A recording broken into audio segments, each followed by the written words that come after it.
Shalom, silakan duduk. Apa kabar semua? Iya, terima kasih buat kesempatannya yang diberikan kepada saya untuk bisa melayani di tempat ini yang kedua kali. Terima kasih juga buat Tante. Ya, dan senang sekali saya berjumpa dengan semua teman-teman di sini, ibu-ibu di sini, karena saya percaya ya setiap ibu-ibu di sini akan dipakai Tuhan. Ya, senang banget deh kalau ada di dalam setiap ibadah wanita dan komunitas dari wanita ini, karena wanita ini punya natur yang berbeda dari laki-laki ya, dan tentunya kita bisa menjadi partner kerja Tuhan. Oke, hari ini kita akan belajar dengan tema sikap dan respon terhadap janji Allah. Siapa yang di sini selalu menunggu-nunggu dengan janji Allah?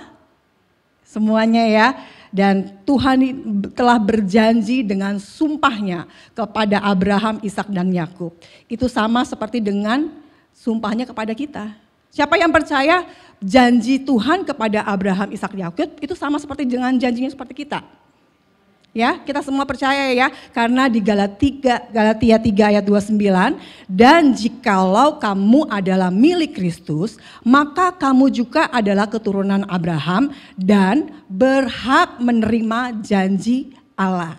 Ya, kita di sini semua sepakat dulu ya, kalau kita semua ini sama seperti Abraham, Ishak, Yakub, kita akan menerima janji Allah. Ya, kita sepakat ya. Kita harus mengamini kita akan menerima janji Allah. Janji Allah apa sih yang dijanjikan Allah dengan sumpahnya kepada Abraham?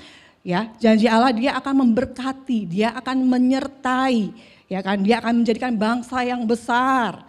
Ya, dan keturunan-keturunan kita akan menjadi berkat buat orang lain. Bukan hanya untuk keturunan, hanya bukan jadi berkat buat kita aja. Tapi kita ini juga menjadi berkat buat orang lain. Ibu-ibu menjadi berkat buat teman-teman sebelahnya, ya.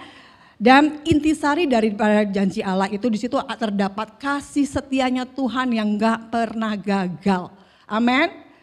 Intisari dari janji Allah di situ juga ada penyertaannya, ada perhatiannya Tuhan buat kita, ada kehadirannya Tuhan buat kita, ada jawaban dari Tuhan buat kita. Itu janji Allah, intisarinya ada itu, ada keselamatan, ada perlindungan. Bila kita mencari Tuhan, kita akan menemukan Tuhan. Dan poinnya adalah di dalam janji Allah itu, dia rindu untuk bersekutu dengan kita. Dan yang kita menjadikan dia adalah Tuhan Allah kita. Bersekutu di dalam dunia dan tentunya nanti setelah kita meninggal ya kan. Kita akan bersekutu dengan Tuhan di surga. Itu janji Allah. Tapi seringkali kita semua bisa melupakan janji Allah dengan segala ada masalah-masalah dalam kehidupan. Ya enggak? Ya kan?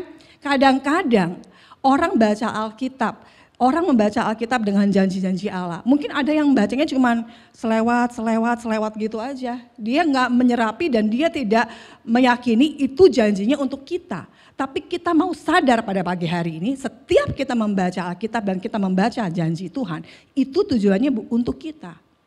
Ya kan? Janji Allah bukan hanya untuk orang Yahudi atau orang Israel, enggak. Tapi janji Allah itu adalah untuk kita juga. Seringkali karena masalah yang sedang kita hadapi, kita meresponi terhadap janji Allah itu dengan salah. Ya kan? Kita baca ya pada pagi hari ini kita akan mengupas di bilangan 13 sampai 14, tapi kita nggak akan baca semuanya karena kepanjangan. Nanti ibu-ibu boleh lagi di sampai rumah baca deh bilangan 13 sampai 14 ya. Itu tentang ke-12 pengintai. Kita semua udah tahu ceritanya ya, bagaimana respon Israel terhadap janji Allah lewat 12 pengintai ini. Jadi di bilangan 13 ayat 1 sampai 3 saya bacakan ya. Tuhan berfirman kepada Musa, suruhlah beberapa orang mengintai tanah Kanaan yang akan kuberikan kepada orang Israel. Dari setiap suku nenek moyang mereka haruslah kau suruh seorang, semuanya pemimpin-pemimpin di antara mereka. Lalu Musa menyuruh mereka dari padang gurun Paran sesuai dengan titah Tuhan. Semua orang itu adalah kepala-kepala di antara orang Israel. Jadi Tuhan berfirman kepada Musa untuk setiap suku Israel harus menyerahkan pemimpinnya satu setiap suku. Jadi ada 12 suku dari Israel kecuali suku Lewi ya. Di situ untuk bisa apa? Untuk mengamati tanah yang sudah Tuhan janjikan, ya kan? Kita baca di Bilangan 13 ayat 17, maka Musa menyuruh mereka untuk mengintai tanah Kanaan, ya. Jadi Tuhan berfirman kepada Musa untuk ayo sukunya mewakili satu orang untuk apa? Untuk mengintai ya tanah Kanaan, katanya kepada mereka. Pergilah dari sini ke tanah Negeb dan naiklah ke pegunungan dan amatilah bagaimana keadaan negeri itu. Jadi Tuhan menyuruh bangsanya, setiap suku itu untuk mengamati, ya, mempelajari bagaimana negeri itu. Apakah bangsa yang mendiami itu kuat atau lemah? Apakah mereka sedikit atau banyak? Dan bagaimana negeri yang didiami? Apakah baik atau buruk? Bagaimana kota-kota yang didiami? Apakah mereka diam di tempat-tempat yang terbuka atau di tempat-tempat yang berkubu? Dan bagaimana tanah itu? Apakah gemuk atau kurus? Apakah ada di sana pohon-pohon atau tidak? Tabahkanlah hatimu dan bawalah sedikit dari hasil negeri itu. Waktu itu ialah musim hulu hasil anggur. Jadi Tuhan berfirman untuk apa? Untuk bangsanya itu mengamati, mempelajari bagaimana kekuatan bangsanya, mempelajari bagaimana struktur geografisnya di sana, ya.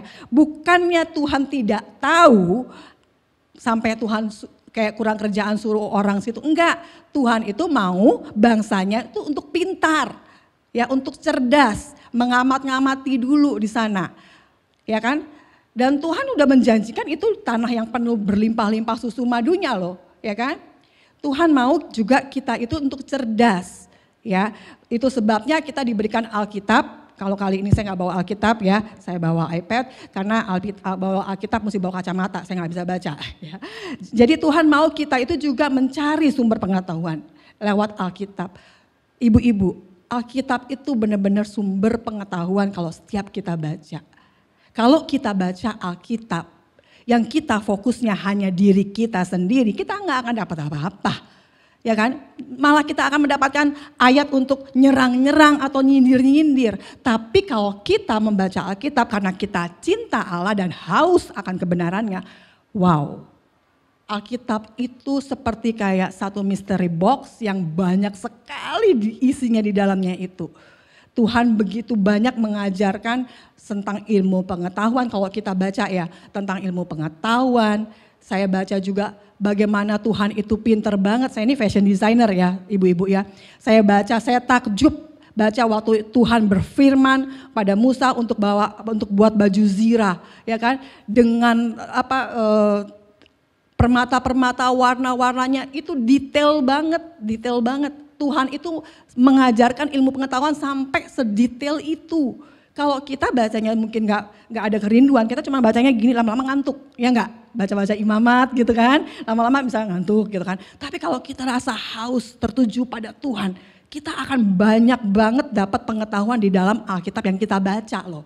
Di situ ya, di dalam Alkitab ya, yang saya baca itu, saya bisa mengerti jelas kenapa sih Tuhan di dalam imamat Tuhan kok ngajarin banget soal tentang penyakit kusta, ya kan ribet banget kalau sepertinya kalau kita baca ribet banget ya. Kalau kita ada gatal-gatal di kulit, kita mesti keluar dulu 7 hari baru masuk, nggak boleh lagi kalau masih ada diperiksa, masih ada lagi pulau, ribet banget. Saya sampai gini, Tuhan ribet banget ya gitu ya.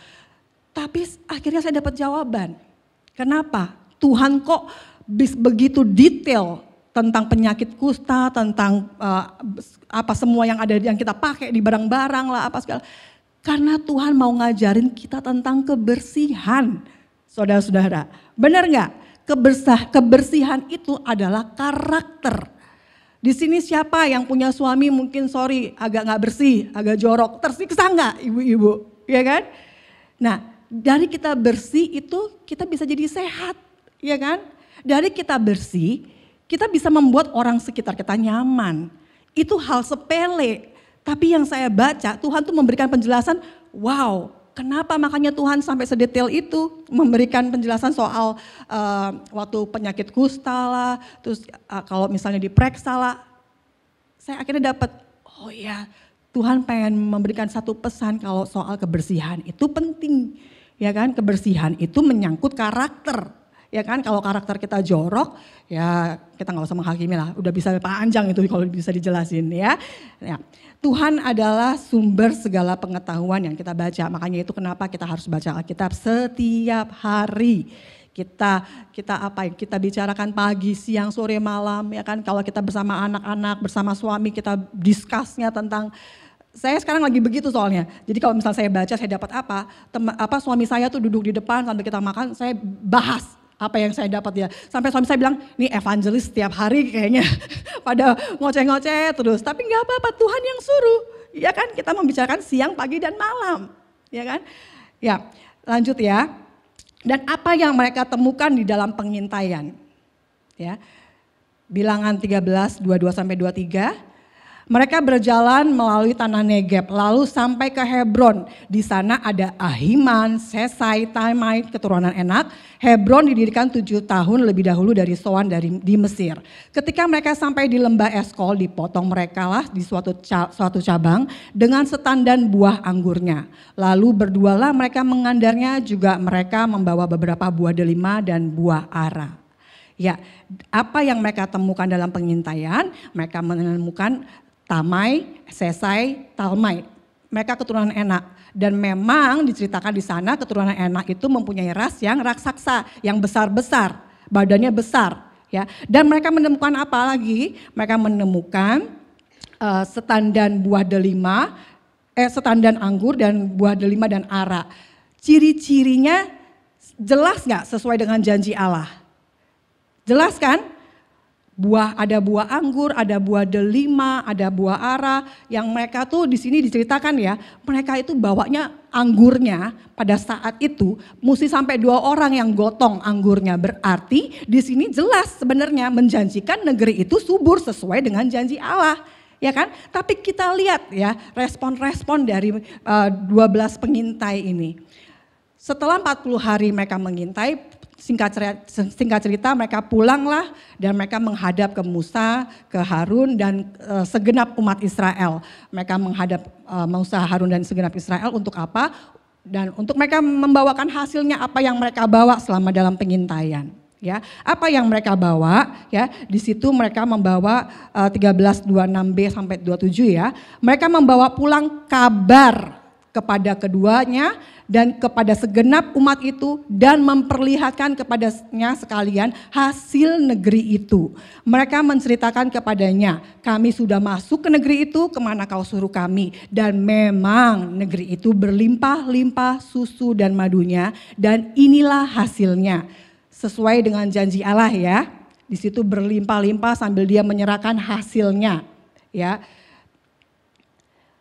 respon-responnya kemudian mulai muncul nih di Bilangan 13 ayat 28. Kita pelajari respon-respon apa yang akan bermunculan terhadap janji Allah. Di Bilangan 13 ayat 28 hanya nih ya dari pengintai. Hanya bangsa yang diam di negeri itu kuat-kuat dan kota-kotanya berkubu dan sangat besar. Juga keturunan Enak telah kami lihat di sana. Udah mulai nih responnya ya. Hanya, tapi, memangnya kalau memangnya di situ kota-kotanya besar, sebenarnya kalau kita mau normal ya, so what? Ya kan Tuhan kan udah janji, itu kan negerinya kan subur berlimpah-limpah madunya, itu yang akan Tuhan berikan. Tapi kadang-kadang ya manusia tuh suka begitu tuh, ya kan? Hanya, tapi, ya kan? Mulai negatif nih responnya dari pengintai ini, ya kan? Bangsanya di situ kuat-kuat, kotanya berkubu, ya kan? Keturunan Enak juga kami lihat di sana. Respon dari 10 pengintai mulai negatif nih, mulai fokus dengan dunia yang kadang mulai lebay nih, ya kan? Dan dia lupa dengan kuasa janji Allah. Sebenarnya kan sudah jelas tadi yang mereka temukan, yang mereka bawa, hasilnya tuh kan jelas sesuai dengan ciri-cirinya yang seperti Tuhan janjikan kan, subur tanahnya berlimpah-limpah kan, anggurnya sampai besar mesti digotong dengan 2 orang, udah jelas. Tapi kadang-kadang Kenapa orang gak bisa mengecap janji Allah? Karena responnya salah. Seperti 10 pengintai ini. Responnya dia mulai negatif, mulai fokus ke permasalahannya, mulai lebay. Ya kan, sampai dia lupa dengan kuasa janji Allah. Dia mulai bilang bangsanya kuat-kuat, kotanya berkubu, ada keturunan enak, ada orang Amalek. Emang kenapa kalau kotanya berkubu? Emang kenapa kalau bangsanya kuat? Emang kenapa kalau bangsanya kayak raksasa? Gak apa-apa kan, Tuhan kan sudah janji. Negeri itu akan diberikan, ya kan? Dan kita lihat responnya Kaleb, ya, di Bilangan 13 ayat 30. Respon Kaleb menenteramkan hati bangsa itu ya. Ya kita baca ya. Kemudian Kaleb mencoba menenteramkan hati bangsa itu di hadapan Musa. Katanya, tidak, kita akan maju dan menduduki negeri itu sebab kita pasti akan mengalahkannya. Ya. Respon Kaleb, dia menenteramkan hati itu. Dia taat, dia percaya dengan janji Tuhan. Ini yang kita harus punya ya ibu-ibu ya. Kadang-kadang dalam permasalahan kehidupan deh.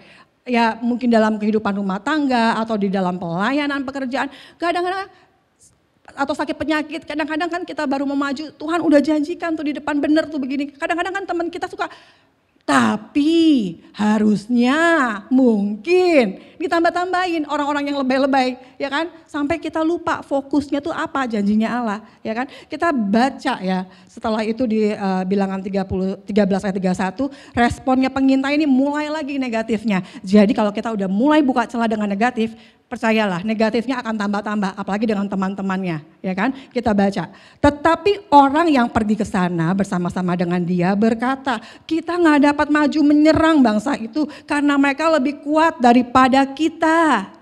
Coba lihat ya, seringkali orang-orang di sekitar kita gak membuat kita itu bisa maju. Makanya itu kenapa kita perlu komunitas ibu-ibu.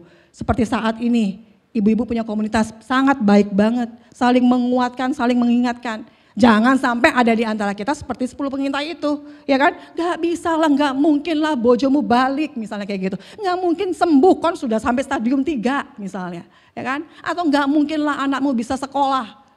Wong kamu lo suamimu gak kerja, bla bla bla. Seringkali seperti itu kan yang kita hadapin, ya kan? Tapi kita mau lihat, kita mau belajarin pada pagi hari ini ya. Dan respon yang negatif akan menghasilkan dosa. Respon yang negatif akan menghasilkan hoaks, akan menghasilkan fitnah terhadap janji Allah. Coba, tadi kan sebenarnya baik-baik aja kan, waktu pas pengintainya pergi kan, ketemu orang enak, ketemu bawa hasil buahnya, negerinya berlimpah-limpah. Sebenarnya gak ada terjadi apa-apa. Kalau gak 10 pengintai ini yang mulai gerocok-gerocok istilahnya ya kan, mulai nakut-nakutin ya kan. Dan kita baca di Bilangan 13 ayat 32a ya.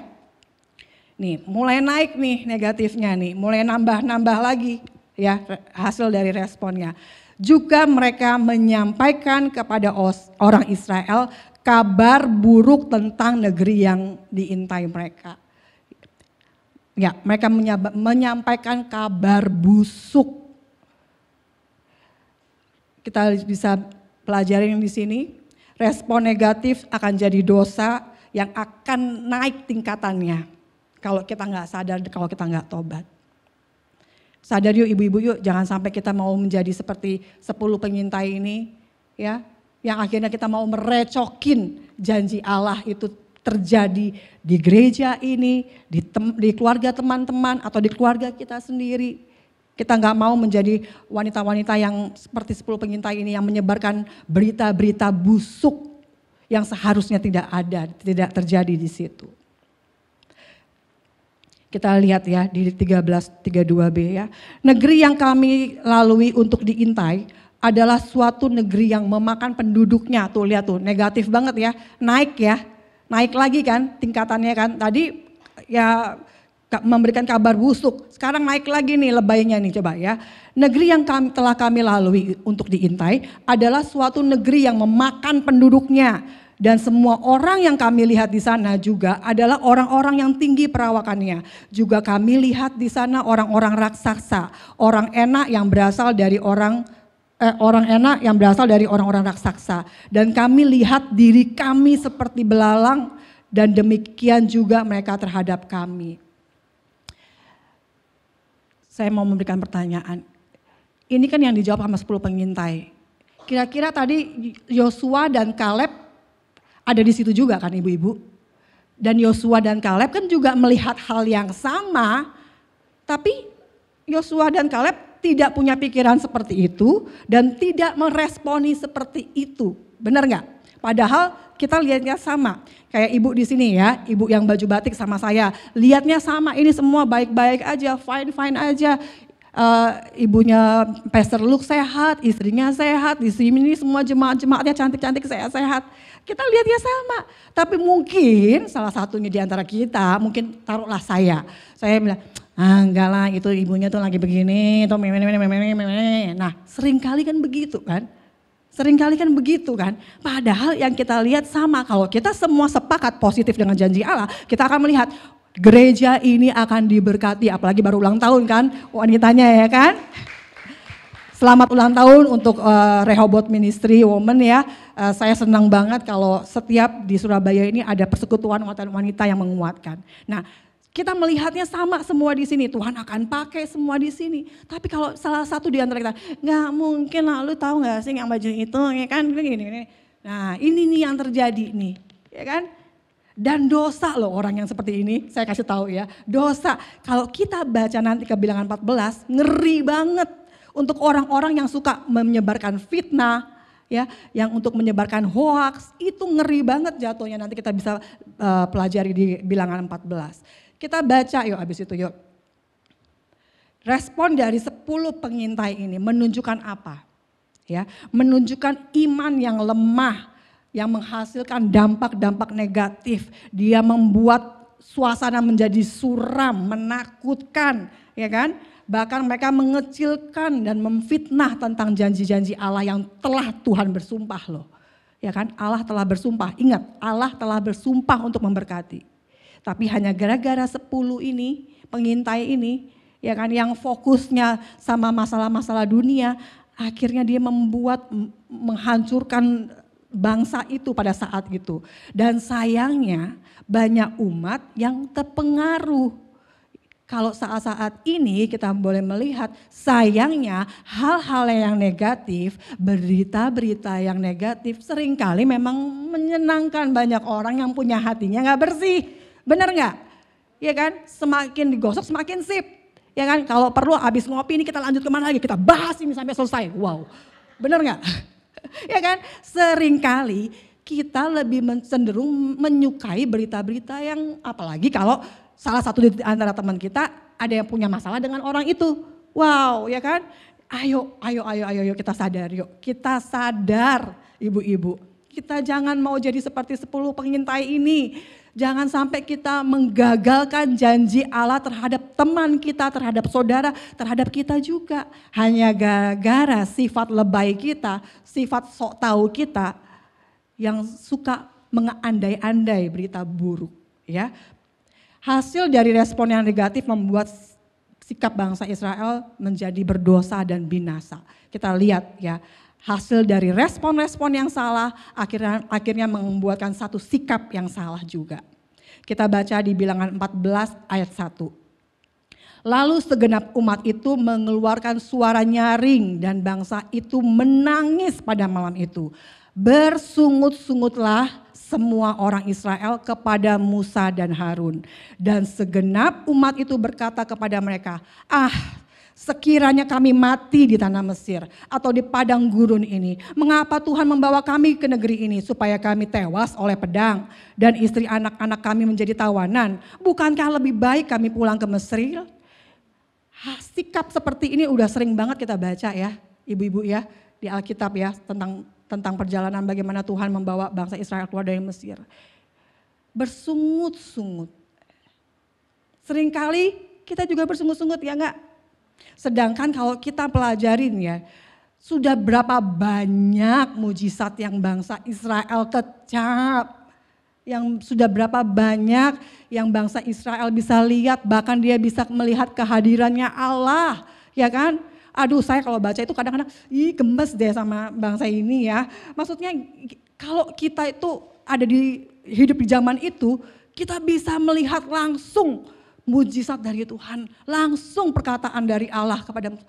Itu kan sesuatu yang, kita mungkin hidup kita udah holy banget kali ya. Tapi kalau kita baca ini, mereka bersungut-sungut terus. Sampai kadang-kadang ya kita juga sering hadapi di kehidupan kita sehari-hari ya. Kenapa sih gak pernah dirubah? Kita udah menasehati teman kita udah menasehati mungkin pasangan kita, anak kita. Kenapa gak pernah berubah-berubah? Ibu-ibu, saya kasih tahu ya. Saya sewaktu-waktu saya sebagai konselor, kadang-kadang saya juga suka gemes, ya kan.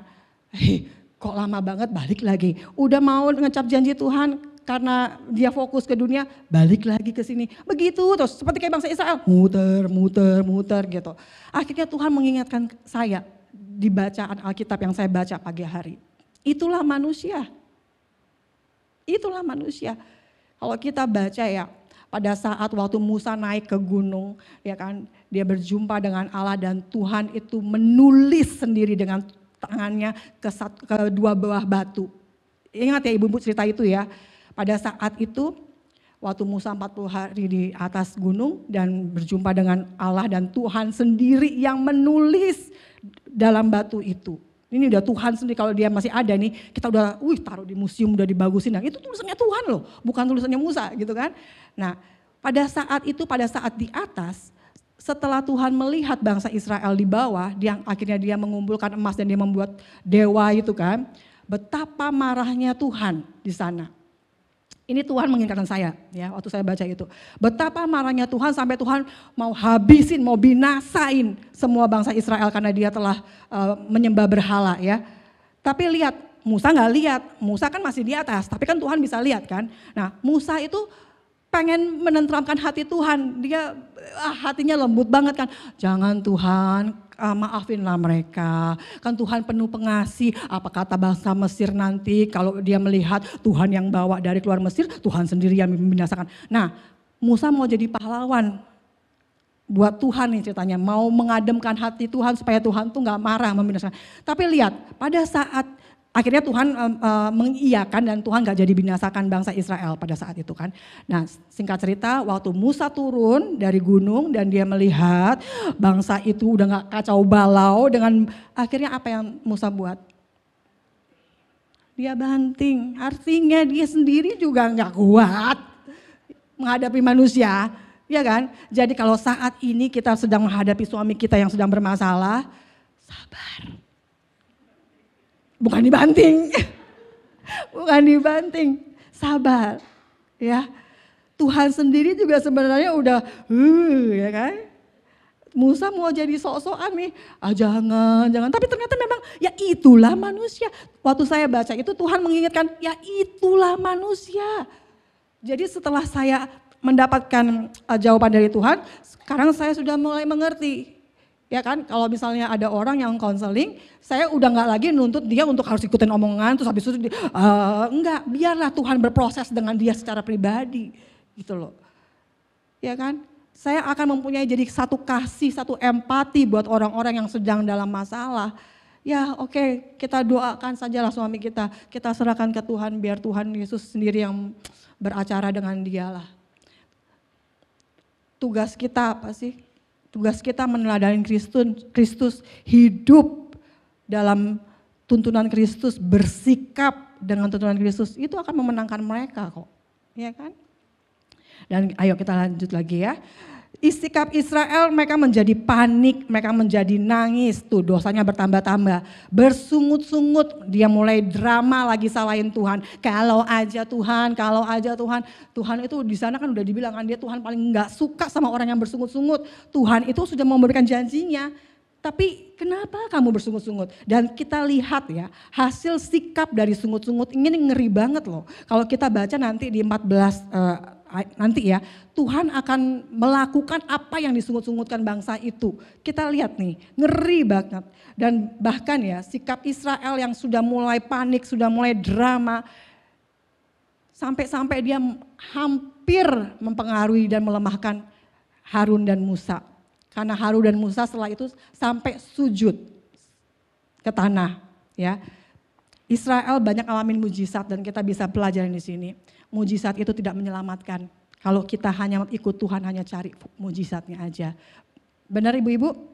Kalau kita datang beribadah hanya cari mujizat, kita seperti bangsa Israel yang kalau mujizatnya nggak dapet, atau enggak kalau misalnya masalahnya tambah besar, kita bersungut-sungut. Di sini jelas mujizat itu hanya satu reward, ya kan? Mujizat itu tidak menyelamatkan, buktinya mereka sudah begitu banyak alamin mujizat, mereka nggak selamat, binasa, ya kan? Jadi janganlah kita ikut Tuhan karena mujizat itu reward, ya. Dan next kita bisa melihat sikap Yosua dan Kaleb. Ya, sikap Yosua dan Kaleb itu bersaksi negeri itu luar biasa baiknya. Ya. Kita baca di 14 ayat 6 sampai 9.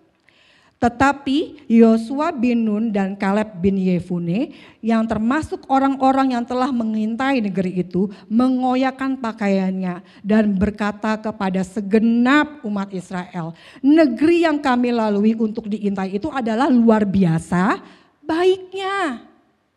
Ya kan? Luar biasa baiknya. Sebenarnya enggak perlu sampai harus bersungut-sungut sampai akhirnya jadi dosa gitu loh, ya kan? Lanjut. Jika Tuhan berkenan kepada kita, maka Ia akan membawa kita masuk ke negeri itu dan akan memberikan kepada kita suatu negeri yang berlimpah-limpah susu dan madunya. Hanya janganlah memberontak kepada Tuhan dan janganlah takut kepada bangsa negeri itu, sebab mereka akan kita telan habis. Yang melindungi mereka sudah meninggalkan mereka, sedang Tuhan menyertai kita. Janganlah takut kepada mereka. Kita lihat sikapnya Yosua dan Kaleb. Positif, ya. Dia percaya akan janji Allah. Ya. Dia mengingatkan jangan berontak, jangan takut. Dia membangun imannya bangsa Israel. Itu yang Tuhan mau kita bersikap ya ibu-ibu ya. Kita percaya walaupun di depan sepertinya kayaknya nggak mungkin. Ya kan udah pasti suamimu akan berubah. Tetap semangat ya, doa ya, tetap layanin yang baik-baik. Anakmu pasti akan berubah, doakan. Mungkin misalnya di dalam ekonomi, Tuhan gak akan memberikan kita kekurangan kok sampai kita meminta-minta. Itu janji Tuhan. Jangan sampai kita fokus ke permasalahannya sampai kita gak bisa melihat atau mencerna janji-janjinya Tuhan. Ingat Tuhan berjanji dengan sumpahnya. Ya, ingat itu. Dan apa yang terjadi? Malah semakin menjadi-jadi ya. Kalau kita baca di 14 ayat 10, sikap umat Israel malah mengancam lempar batu. Coba bayangin. Semakin negatif kan? Buah dari dosa terus jadi dosa lama besar. Kita baca, lalu segenap umat itu mengancam hendak melontari kedua orang itu dengan batu. Tetapi tampaklah kemuliaan Tuhan di kemah pertemuan kepada semua orang Israel. Tuhan menyertai, membela dan memegang janji-janjinya untuk orang-orang yang bersikap taat dan percaya. Ya, di saat bangsa Israel sudah mau melempar batu, lihat, ya kan? Tuhan menampakkan kemuliaannya. Ya. Ini enggak jauh dari tadi cerita yang kesaksian Covid ya. Pada saat Covid itu saya juga mau bersaksi sebentar. Pada saat Covid, kalau saya melihat Covid pada saat itu dengan suami saya sepakat saya tidak takut, jujur. Karena kalau kita baca Alkitab, ibu-ibu, dunia ini gak akan semakin baik kok. Benar gak? Jadi kalau kita baca Alkitab, kita gak akan kaget kalau ada hal-hal seperti itu lagi. Kayak Covid atau bencana atau perang, kita gak akan heran lagi. Dan kita gak akan menjadikan itu besar. Karena kalau kita menjadikan itu besar, otomatis akan mengecilkan Tuhannya. Benar nggak? Pada saat itu semua pasti udah dapat deh WA hoax tentang COVID yang nggak keruan, ya kan? Untuk sebagian orang mungkin akan menjadi takut dan akhirnya gagal menjalankan hidup. Tapi sejak awal saya dengan suami sepakat, kami nggak takut, kami akan hadapi itu. Bukan berarti saya mau nantang-nantang, enggak. Karena saya percaya Tuhan saya lebih besar daripada Covid. Untuk itu anak-anak saya yang masih kecil-kecil, saya enggak simpan di dalam rumah. Enggak boleh kemana-mana sampai jadinya antisosial gitu, enggak. Saya ajari anak-anak saya untuk hadapi. Masalah itu kita hadapi. bukan kita hindari, apalagi sembunyi, ya kan? Enggak. Ya, saya enggak, semua orang punya ini masing-masing lah. Tapi buat saya dan suami, COVID itu harus kita hadapi. Kita nggak boleh takut karena kita yakin Tuhan kita lebih besar. Karena kalau kita takut sama COVID, ya akhirnya Tuhan kita jadi kecil kan. Kita mengecilkan Tuhan kita, jadi besarin COVID-nya gitu. Nah, singkat cerita, mertua saya, ya tentunya dia takut sekali dengan COVID ya. Dan dia selalu setiap dia lihat kita pergi, setiap lihat kita pergi sama anak-anak. Jadi pada saat COVID itu saat-saat dimana saya sama suami sering pergi-pergi akhirnya. Ke Malang, check in sama anak-anak, kesini. Sampai orang, kamu kenapa pergi-pergi begitu gitu kan. Itu waktunya saya untuk justru karena orang nggak pergi keluar dari rumah kan saya bisa liburan sendiri. Malah lebih aman gitu loh, ya kan. Nah, singkat cerita, mertua saya suka banget kirim-kirimin yang waduh gak karu-karuan deh. Saya udah bilang, Mama jangan kirim-kirim begini, percuma saya juga gak mau lihat. Tapi dia terus gitu. Pada saat itu ya, aduh hampir hari-harinya di kamar, apalagi gak kemana-mana gak kerja, hanya buka YouTube COVID. Dia di rumah loh, tidak pernah pergi kemana-mana. Ya, tidak pernah kemana-mana. Akhirnya singkat cerita, dia yang kena COVID. Dia yang kena COVID. Tapi semua pasti diizinkan Tuhan karena ada maksudnya pasti, ya kan. Pada Desember saat itu kan semua lagi penuh-penuhnya tuh COVID lagi ini. Pada saat itu saya mau pulang mudik ke Bali tuh, ya kan, Desember. Tapi karena nggak taunya mama COVID, padahal dia kalau di rumah aja ya, dia tuh pakai itu loh, ibu-ibu, baju yang ya dia pakai itu, dia buat sendiri. Memang mertua saya tuh pinter banget kan, dia tuh kreatif banget. Dia dia buat baju APD itu di rumah, pakai itu dengan nggak karu-karuannya itu, ya kan. Dia kena COVID, ya kan. Akhirnya saya berdua sama suami waktu itu pas setelah cek hasilnya, waktu itu kan masih 6 juta ya, kalau pas tes PCR itu kan. Nah, tes hasilnya keluar, saya sama suami berdua. Ini mau liburan nih, tiket udah tinggal caw, ya kan. Pas saya lihat gini, positif. Udah. Waktu itu rumah sakit juga penuh tuh kan. Saya sama suami begini. Oke, yuk kita sepakat yuk berdua yuk, kita doa yuk, aku bilang begitu kan. Saya ajak suami saya doa dan saya sepakat, ingat ya, ini kita nggak usah kasih tahu ke orang-orang ya, yang nanti akan jadi lebay. Akhirnya nanti kayaknya semua masukan dikirim-kirim ke WhatsApp, dikirim-kirim ini itu. Kita berjalan bersama Tuhan, oke? Sepakat ya, berdua ya? Iya sepakat, kita doa. Tuhan, saya menyerahkan mama, bla bla bla, dan kami akan berjalan bersama Tuhan. Udah, kita cancel, kita ke Bali dan kita ngurus mama di rumah. Mama waktu itu takut banget, memang dia takut sekali karena dengan COVID yang sudah sampai nangis-nangis terus. Pada saat itu waktu kita belum terima hasil PCR-nya, itu kan kita selalu temenin mama kan karena dia sakit kan, nggak bisa bangun kan. Dia nangis, itu sampai tisu, kita peluk, nggak pakai apa-apa, nggak pakai semua, nggak pakai masker juga nggak, saya sama suami. Kita peluk dia, pegang ingus-ingusnya, tisu-tisunya yang udah nggak karuan di mana. Terus suami saya sempet tidur nemenin dia, ya kan. Kalau pada saat itu, saya nggak ingat tentang janji Allah kalau Tuhan menyertai kita. Pasti saya akan sama, mungkin akan kena ya, mungkin akan lebay langsung, wah nggak boleh ini ya, gitu. Enggak. Saya pada saat itu ingetin suami, ingat janji Tuhan. Kita nggak takut, kita berjalan sama Tuhan. Suami saya sudah tidur sama mama saya, mamahnya loh, ya kan. Saya juga udah peluk dia dengan ingus-ingusnya nggak karu-karuan, saya nggak pakai masker. Saya bilang sama mama, mama ini hasilnya mama positif. Dia takut sekali, saya bilang tapi kita sepakat kita akan ngurus mama di rumah. Kita memang nggak mau bawa dia ke rumah sakit karena saya tahu kondisi mama saya seperti apa. Kalau mertua saya itu dibawa ke rumah sakit sendirian, wah bisa kayak yang lainnya lewat, ya kan. Saya bilang, mama, tapi nanti kalau pemerintah tahu akan dijemput kan, waktu itu kan gitu kan. Aku bilang, ya udah kita sepakat ya mama ya, pokoknya mama harus terima dulu, kita berjalan bersama Tuhan. Ya, singkat cerita, saya melayani mama pada saat itu sampai berapa lama ya? Saya nggak pakai masker, tapi setelah saya tahu dia COVID, ya saya harus bijaksana lah ya, nggak boleh nantang. Setelah kita tahu, ya kita juga cek kan, kita negatif, sama suami juga negatif, anak-anak negatif. Ya setiap saya layani mama, ya saya pakai masker gitu kan, saya layani mama di sana. Kenapa Tuhan izinkan? Pasti ada maksudnya. Dari yang mama hari-harinya habis melihat berita-berita hoax, ya kan, sampai akhirnya ganti dia melihat firman Tuhan di YouTube, ibadah di YouTube, ya kan? Dan itu yang memenangkan. Di situ tugas saya sebagai mantu untuk melayani mertua saya. Saya setiap hari, setiap berapa jam siap dipanggil mama kalau mama ketakutan, ibu-ibu. Saya udah kayak motivator, include evangelis. Mama harus begini, mama yakin, mama lihat kita nggak udah begitu. Nanti dia Bel, mama takut. Balik lagi sampai bosen, sampai capek, keramas kan ya harus ngikutin lah, harus keramas. Pakai shower cap, pakai apa segala.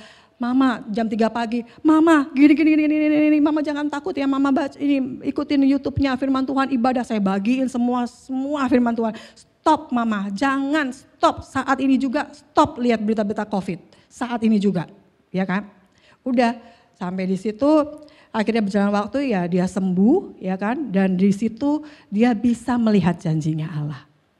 Dia di situ malah bisa mengingatkan orang-orang kalau kamu harus baca firman Tuhan, kamu harus lihat ibadah, wah pokoknya indah banget di situ. Beneran ibu-ibu, kita harus ingat janji Allah dan kita harus bersikap dan meresponi sesuai yang Tuhan mau, ya kan? Singkat cerita pada zaman COVID, saya dan suami gak pernah kena COVID waktu itu ya, sampai akhirnya yang paling Omikron, yang paling kecil banget deh.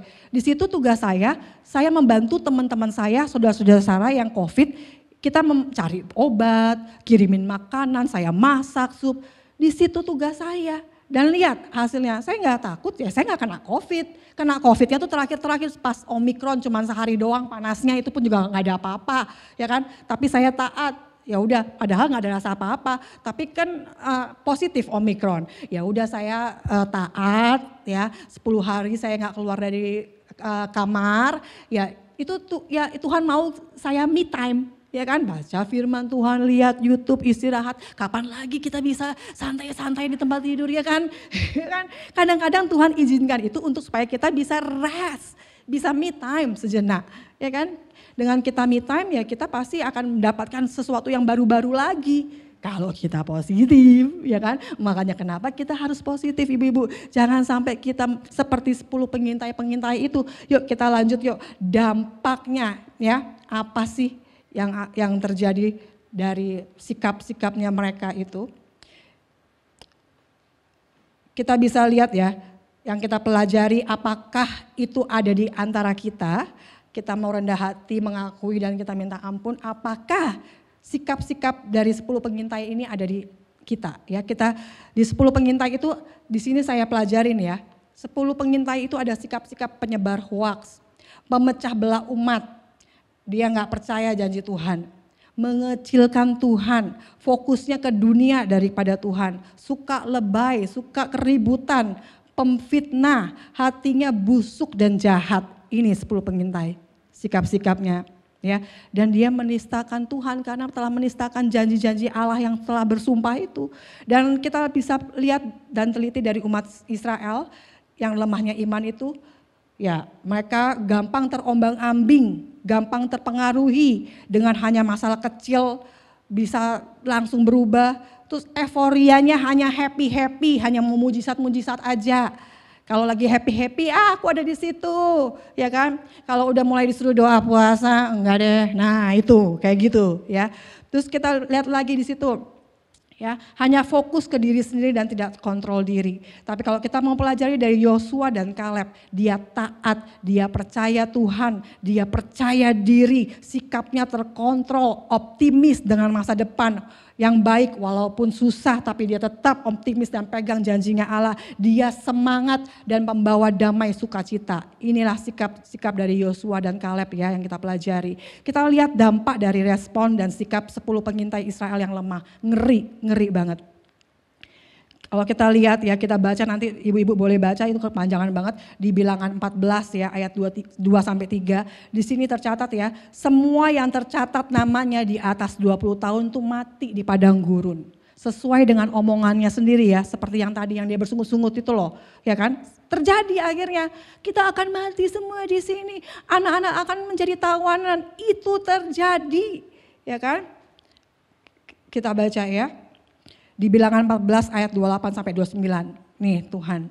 Katakanlah kepada mereka, demi aku yang hidup, demikianlah firman Tuhan. Bahwasanya seperti yang kamu katakan di hadapanku, demikianlah yang akan kulakukan kepadamu.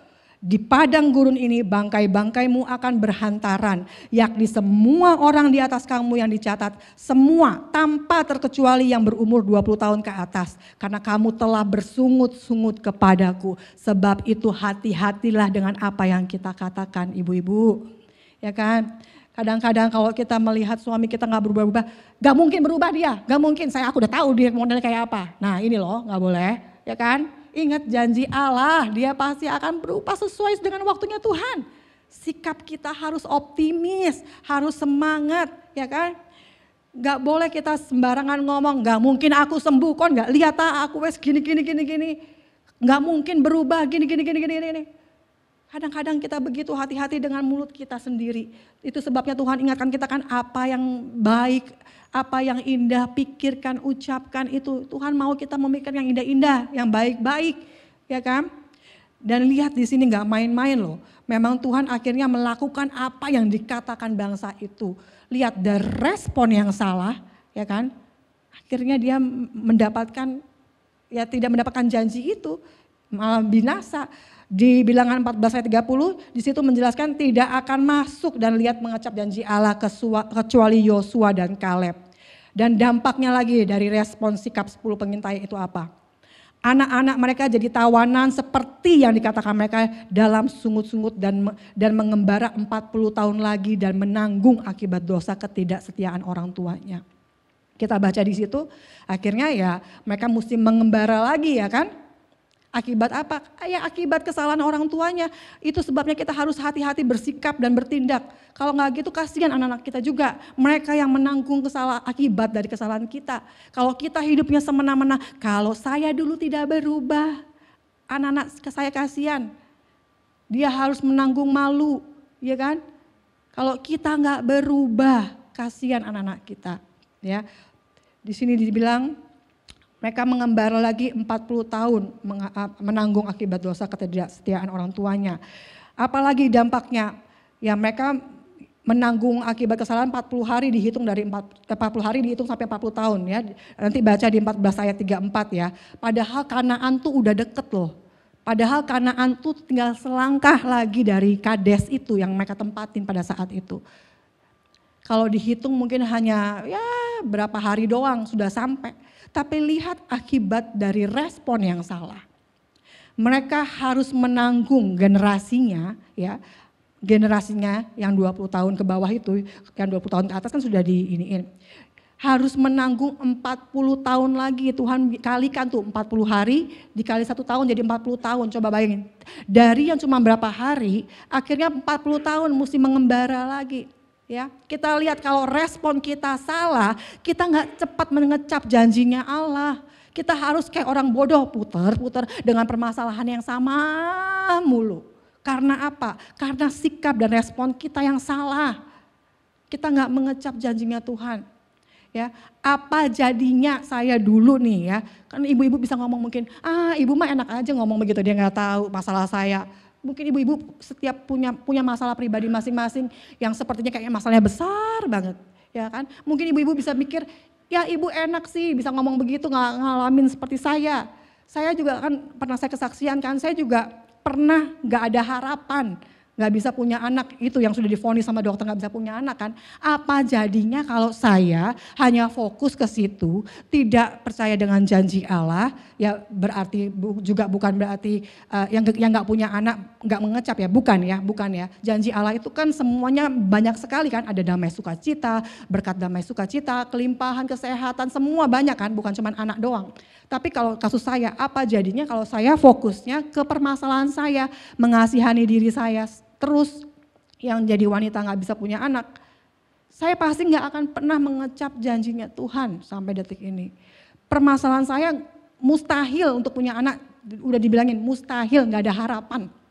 Dokter sudah bilang nggak ada harapan, karena udah nggak ada jalannya, udah nggak ada jalan. Buat hamil tuh udah nggak ada jalan.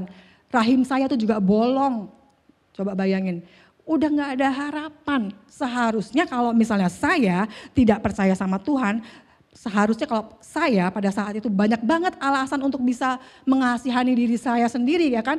Saya sudah melayani Tuhan loh, kok semakinnya tambah gak mungkin sih untuk punya anak ya kan. Dari yang rahimnya bolong, habis itu saluran saya diputusin, aduh kayaknya nggak mungkin banget deh. Tambah lama sepertinya nggak baik-baik saja gitu loh. Tambah lama jadi seperti kayak nggak mengecewakan. Tapi saya nggak mau fokus ke situ. Saya mau fokus ke Tuhan, ya kan. Pada saat itu saya cuman berkata di ruang operasi waktu saya dipotong, saya cuman bilang, berarti kalau dipotong itu berarti saya udah nggak bisa punya anak ya. Pada saat itu saya cuman fokus untuk nyanyi Tuhan baik, semua baik gitu aja. Karena gak ada yang bisa saya lakukan karena sepertinya memang mengecewakan sih. Tapi saya gak mau fokus ke permasalahannya. Saya mau mendoktrin hati dan pikiran saya untuk tetap percaya Tuhan baik. Dan inilah hasilnya. Dari yang gak mungkin, yang mustahil, Tuhan bisa jadi buat mungkin kok. Tuhan bisa kasih saya 2 anak dengan caranya yang gak masuk akal. Dan itu normal semua caranya, yang sudah gak ada salurannya itu. Lewat mana? Gak tahu lewat mana anaknya, tapi ada di sini. Dan saya bukan Maria, ya kan? Memang tidak sesuci Maria, memang ada hubungan, tapi lewat mana? Ya kan? Sesuatu yang tidak mungkin. Karena apa kuncinya? Saya taat sama Tuhan. Saya tetap percaya, saat itu saya bilang, Tuhan mau gak dikasih anak atau mau dikasih anak, Tuhan baik, semua baik. Saya berkata itu, saya bernyanyi seperti itu di meja operasi pada saat itu. Dan inilah hasilnya. Sama seperti ibu-ibu, mungkin saat ini punya masalah yang sepertinya besar, sepertinya gak mungkin, tapi percaya sama Tuhan. Kalau apapun yang mungkin kita lakukan buat Tuhan, kita lakukan. Ibu-ibu mau melayani Tuhan, kan gak perlu di mimbar. Ibu-ibu melayani Tuhan dengan memberikan hati dan pikiran dan telinga untuk teman yang sedang mengeluh dan memberikan advice, nasihat yang baik. Itu pelayanan. Kita bisa lakukan apa aja untuk melayani Tuhan. Nanti apa yang tidak mungkin dilakukan dunia, akan Tuhan lakukan buat kita. Kuncinya kita lakukan dulu yang bisa kita lakukan buat Tuhan, ya. Dan kita bisa melihat di sini hasil respon-respon itu 10 pengintai itu ya sangat negatif, ya. Dan dampaknya juga kita bisa ngelihat sangat mengerikan dan kita bisa baca di 14 ayat 36 sampai 37 di situ saya nggak baca ya. Itu 10 pengintai itu mati kena tulah, ya. Jadi dampak dari mereka yang seharusnya kalau kita pelajarin, gak ada apa-apa loh seharusnya. Yosua Kaleb kan juga melihatnya hal yang sama, ya kan? Memang bangsanya besar, orang enak memang kayak orang raksasa, badannya besar-besar. Gak ada apa-apa harusnya, ya kan? Harusnya mereka udah bisa langsung tuh mengecap janjinya Allah ke tanah perjanjian itu yang berlimpah-limpah susu madunya. Tapi hanya gara-gara orang yang negatif ini loh, ya kan? That's why Tuhan menyadarkan kita pada pagi hari ini. Kita gak boleh jadi negatif. Kita gak boleh membawa kabar-kabar busuk dalam komunitas kita, dalam gereja kita, dalam keluarga kita. Karena dampaknya sangat-sangat mengerikan ya ibu-ibu. Dan kita tahu ya manusia itu seringkali bebal. Jadi jangan jadi wanita bebal di sini. Karena orang yang bebal ya tidak akan lihat dan masuk ke tanah perjanjiannya Tuhan. Dan orang yang bebal itu sukanya bersungut-sungut. Ya, padahal mujizatnya udah banyak kita kecap. Kita udah banyak lihat Tuhan sudah banyak baik menolong ibu-ibu dalam perjalanan hidupnya ibu-ibu, ya kan? Dan orang yang bebal itu menista Tuhan. Jangan juga jadi penyebar hoaks, penyebar gosip. Seperti di Matius 5 ayat 37, jika iya katakan iya, jika tidak katakan tidak. Kita lihat hasil dari orang-orang yang suka penyebar fitnah dan gosip dan hoaks. Ngeri. Bisa mempengaruhi orang yang imannya lemah jadi binasa dan tidak mengecap janji Tuhan. Dan buat dirinya sendiri juga binasa. Ngeri kan? Dan ketidaktaatan tidak membawa kita mengecap janji Tuhan, itu ada di Bilangan 32 ayat 11. Tapi ketaatan membawa kita melihat janji Tuhan. Dan semakin kita ingin merubah pasangan kita, merubah teman kita, semakin kita pengen berusaha untuk kamu dulu juga berubah. Kita akan semakin capek. Karena kita akan terlalu banyak tuntutan ekspektasinya yang sampai akhirnya kita membuat kita jadi kecewa dan lemah. Jadi jangan fokus untuk merubah orang, tapi fokuslah kepada Tuhan yang merubah kita. Dan dari sikap kita lah yang akan mengubah orang, ya. Dan kalau ibu-ibu sampai saat ini harus menderita karena Tuhan, karena penderitaan, karena ibu-ibu mengikuti firman Tuhan akhirnya tidak membalas kejahatan dengan kejahatan. Berbahagialah ibu-ibu, karena penderitaan di dalam Kristus itu baik kan? Maksudnya kita benar-benar berbahagia kalau kita menderita karena Kristus dan karena kebenaran. Jadi sabar dulu, tetap percaya, tetap setia, tetap optimis dengan janji Tuhan. Kalau saat ini mungkin belum disembuhkan atau saat ini mungkin belum dipulihkan, tetap percaya tentang janji Allah. Ya, jangan sampai kita mengerjakan dengan cara dan sikap kita yang salah sampai akhirnya kita nggak bisa mengecap. Karena kebahagiaan manusia itu bukan karena punya rumah yang banyak, harta yang banyak, atau sehat, cantik, atau apalah semua itu. Enggak, itu yang dunia pikirkan semua itu bisa binasa dan enggak kekal. Tapi kalau kita sudah mengecap janji Tuhan, kita ikutin. Kebahagiaan itu adalah mengecap dari setiap janji-janji yang kita baca. Itu kebahagiaan yang sesungguhnya. Karena kalau kita taruh kebahagiaan kita pada harta, habis. Kita taruh kebahagiaan kita pada manusia, pada suami, kepada anak, kepada teman yang mungkin kita idolakan, kecewa. Tapi kalau kita sampai di titik kebahagiaan kita itu karena kita mengecap semua janji Allah. Walaupun hidup kita lagi tidak baik-baik saja. Itulah kebahagiaan. Amin. Amin. Kita semua di sini percaya kita akan mengecap janji Allah. Pertama kita harus mempunyai sikap yang benar, respon yang benar, dan kita percaya kita akan mengecap janji Allah. Ingat, jangan jadi wanita penyebar hoaks, ya kan? Kita harus optimis, kita harus semangat untuk suami kita harus menjadi semangat untuk anak-anak kita, untuk mertua kita, mantu kita, teman kita. Jangan sampai kita menjadi seperti 10 pengintai ini ya. Saya undang pelayan musik untuk bisa maju ke depan. Dan ingat ya ibu-ibu, semakin sulit dan semakin tidak ada harapan yang masalahmu, itu menunjukkan akan semakinnya besar karya Tuhan akan terjadi dalam hidup kita. Amin. Kita percaya, kita akan nyanyikan refnya aja ya. Janjimu seperti fajar.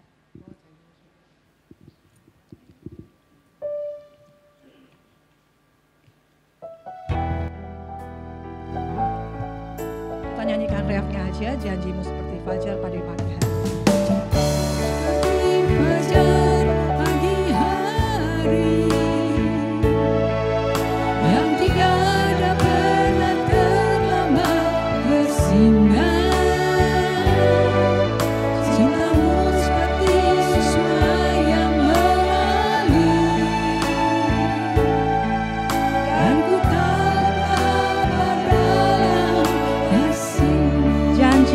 Seperti fajar.